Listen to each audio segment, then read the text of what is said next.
Ardha Chandrasana ou Anjaneyasana, la position de la demi-lune, c'est cette fente basse dans laquelle on va rentrer quand on retire la jambe et on vient pousser son genou au sol.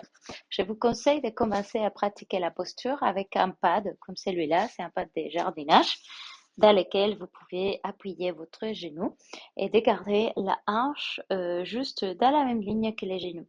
Une fois que vous avez plus de stabilité, vous pouvez poser les dos de votre pied, mais sinon, gardez les orteils crochetés.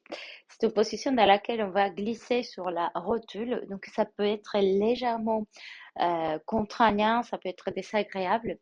Donc on aurait l'option, par exemple, d'appuyer les quadriceps sur un brique pour pouvoir descendre après les bassins.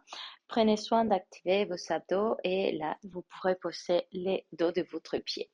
Ici, il va se passer deux choses. La première, c'est une compression de la hanche. Donc, je vous conseille de mettre les pouces à l'intérieur et tirer de la hanche de façon à descendre un tout petit peu les muscles de la cuisse et puis garder les genoux juste aligné avec votre cheville et inspirez. Vous pouvez également utiliser les briques comme appui pour pouvoir aller plus loin dans la posture et également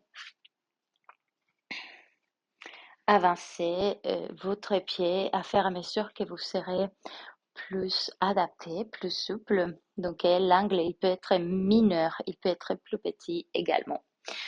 Une autre option pour avancer dans la posture va être celle d'utiliser une sangle. C'est la même option qu'on a vue dans les guerriers. Comme cette posture peut vous déséquilibrer, on peut se rapprocher d'un mur pour avoir l'appui du mur. Je vais maintenant changer de côté et placer la sangle juste derrière mon pied postérieur. De cette façon, je pourrais venir avancer,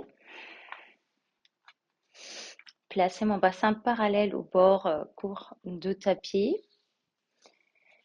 et de là, peu à peu, lever mes bras et aller un peu plus dans l'extension arrière de ma colonne, la flexion arrière. Les bras peuvent être ensemble ou écartés et ils peuvent aussi être pliés.